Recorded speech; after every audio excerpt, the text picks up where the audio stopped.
As Michael said, my name is Robyn Grange, and on behalf of Congressman Rush, I'd like to bring you warm greetings and many thanks to Michael Locke and the Chicago STEM Education Consortium for this invitation. I know how passionate the Congressman is about STEM education, and I know that he would have loved to have been here tonight.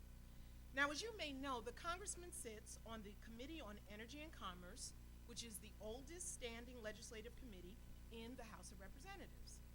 He also is the ranking member on the Subcommittee on Energy and Power. Those two committees, the committee and the subcommittee, have broad jurisdiction for the nation's telecommunications, industry, food and drug safety, public health research, environmental quality, consumer protection, and energy policy. As you can tell, much of the STEM industry and the related careers fall under his committee and subcommittee, making STEM issues and the opportunities for all, especially minority students and minorities, they're of particular interest to him. Now, we all know the statistics.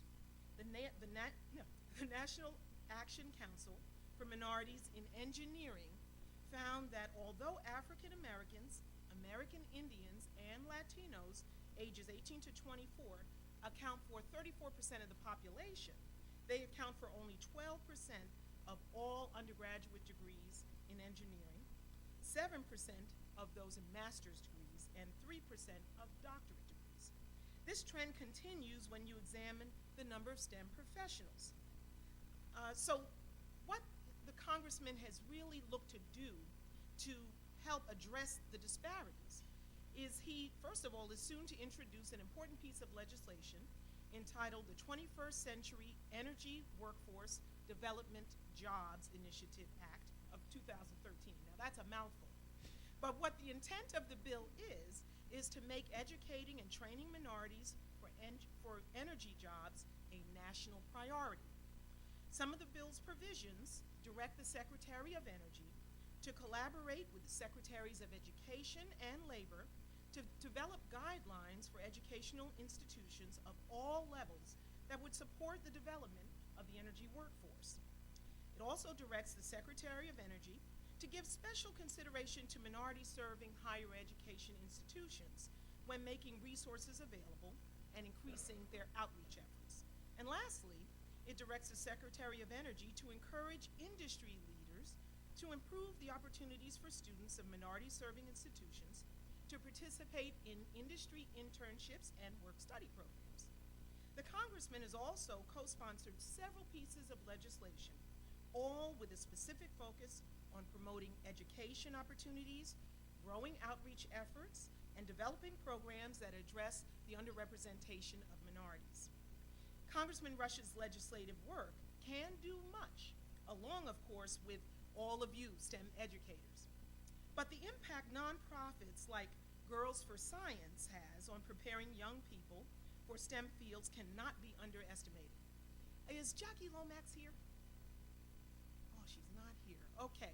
Well, Jackie Lomax is the founder and the director of Girls for Science, and this is a non-for-profit organization located in the 1st Congressional District with a focus on exposing girls ages 10 to 18 to STEM curriculum. The learning environment is encouraging, non-competitive, and peer-to-peer, giving girls the best chance to succeed for a 6-week session.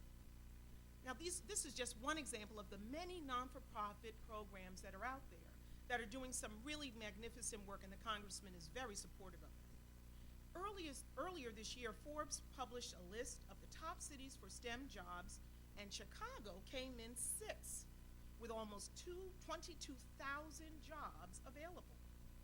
These positions need to be filled with a diverse pool of professionals.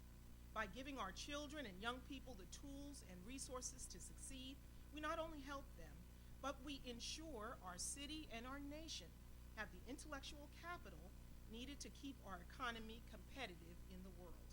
So as educational leaders, on behalf of the Congressman, I thank you so much for your commitment to STEM education, STEM research, and resources. Thank you so much.